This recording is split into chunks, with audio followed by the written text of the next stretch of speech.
नमस्कार साथियों, गौरव ज्ञान धारा में आप सभी का स्वागत है। आज एक ज्वलंत समस्या के लिए वीडियो बना रहा हूं और ये कहूँगा कि स्टूडेंट्स का दुर्भाग्य है कि हमें ऐसा वीडियो बनाना पड़ रहा है। आप सभी ने देखा होगा, दिल्ली में कई सारे टीचर्स डिटेन किए गए हैं और एसएससी एग्ज़ाम को लेकर बड़ी दुविधाएं चल रही हैं।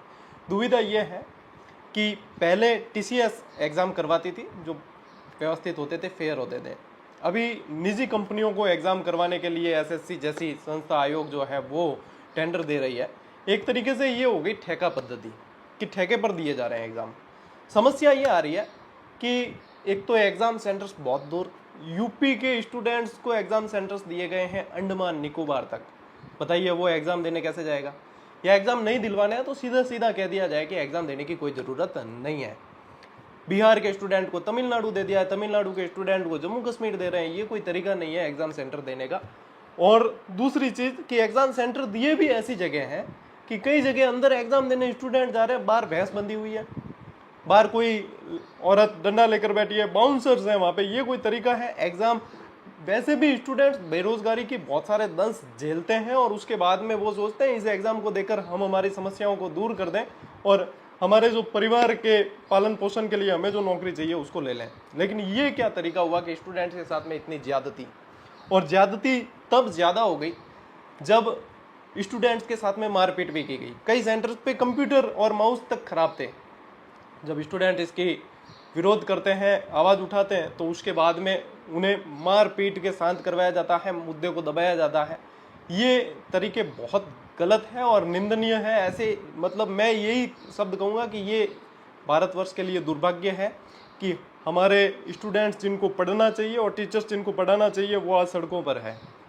ये स्थिति भारत जैसे देश को विकसित बनने में तो रोकेगी, लेकिन अभी जो वर्तमान में ये समस्याएं देखने को मिल रही है, मैं आप लोगों को याद दिलाना चाहूँगा कि एक शिक्षक वह होता है जिसकी गोद में प्रलय और निर्माण दोनों पलते हैं, और ये टीचर ही है जो एक छोटे से बच्चे को, जो शून्य है, बिल्कुल कोरा कागज है, उसे भी कुछ भी बना सकता है। और आज उन्हें विरोध के लिए सड़कों पे आना पड़ रहा है। और अति देखिए कि जब सड़कों पे टीचर्स आए हैं दिल्ली में, तो पुलिस ने जबरन उनको पकड़ के डिटेन किया है, अरेस्ट किया है, और अरेस्ट करके बहुत सारी मतलब उनको ये कहूँगा परेशानियां देखनी पड़ी है। कई घंटों तक बसों में घुमाया गया है और यहाँ तक कि कई महिला शिक्षकों को गिरफ्तार किया गया है बिना लेडी पुलिस के।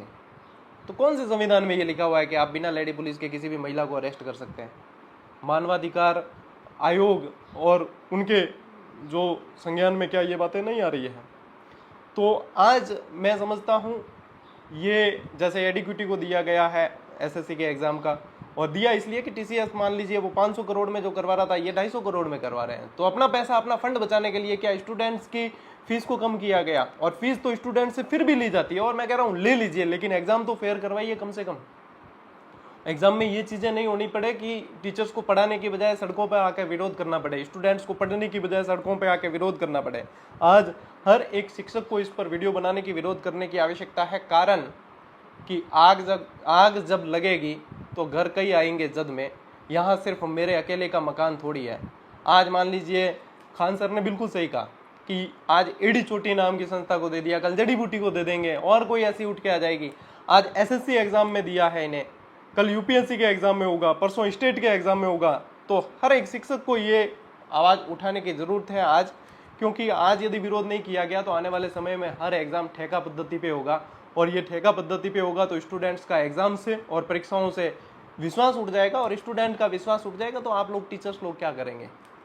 जब स्टूडेंट एग्ज़ाम ही नहीं देगा, परीक्षा नहीं देगा, तो टीचर्स का क्या काम फिर? तो टीचर्स पे से भी विश्वास उठ जाएगा। तो ज़रूरत है कि अपने सभी को, सभी शिक्षकों को भी और स्टूडेंट्स को भी इसका विरोध करना चाहिए, और दिल्ली में जो टीचर्स प्रोटेस्ट कर रहे हैं उनका मदद करनी चाहिए। उनकी किसी भी तरीके से, जिस तरीके से आप कर सकते हैं उस तरीके से सपोर्ट करना चाहिए, क्योंकि ये चीज़ बनती है कल, आज वहाँ हो रहा है, कल अपने यहाँ भी होगा, स्टेट एग्ज़ाम में भी होगा। तो ज़रूरत है स्टूडेंट्स के साथ खड़े रहने की, टीचर्स के साथ खड़े रहने की, और सरकार को ये चीज़ें देखने की कि कितना गलत हो रहा है स्टूडेंट के साथ। अपने बच्चे को वहाँ पे रख के देखिए कि यदि हमारा बच्चा यहाँ पे होता तो उसके साथ में क्या ज्यादती होती, उसके साथ में क्या बीतती। वो एग्जाम देने जा रहा है, रोते रोते घर आ रहा है, वो एग्जाम देने जा रहा है, चोटिल होकर घर आ रहा है। क्या इसके लिए वो पढ़ाई कर रहा है? क्या इसके लिए वो अपने भविष्य के निर्माण को देख रहा है? क्या इससे हमारा विकसित भारत बनेगा? नहीं। इस पर वर्क करने की जरूरत है और इस ठेका पद्धति को बंद किया जाए और व्यवस्थित तरीके से एग्जाम करवाया जाए। स्टूडेंट्स से तो वैसे भी फीस ली जाती है, लाखों फॉर्म आते हैं एसएससी के अंदर, लाखों, और करोड़ों का फंड जुटाया जाता है, तो फिर एग्जाम तो कम से कम फेयर हो। तो यही निवेदन है सरकार से भी कि स्टूडेंट्स और टीचर्स की इस बात को समझा जाए और इस ठेका पद्धति पे एग्ज़ाम को बंद किया जाए और टीचर्स के साथ में ये ज़्यादती नहीं की जाए। किसी के ऊपर भी किसी तरह का केस नहीं किया जाए टीचर्स के ऊपर, क्योंकि वो यदि स्टूडेंट्स को सपोर्ट नहीं करेंगे तो कौन करेगा। और गलत के विरुद्ध आवाज़ उठाइए। ऐसा नहीं है कि ये चीज़ें बिल्कुल सही चल रही है और टीचर्स जो है अपने फ़ायदे के लिए आवाज़ उठा रहे हैं, नहीं। तो इसलिए इस बात पर संज्ञान लिया जाए और एक्शन लिया जाए। Thank you.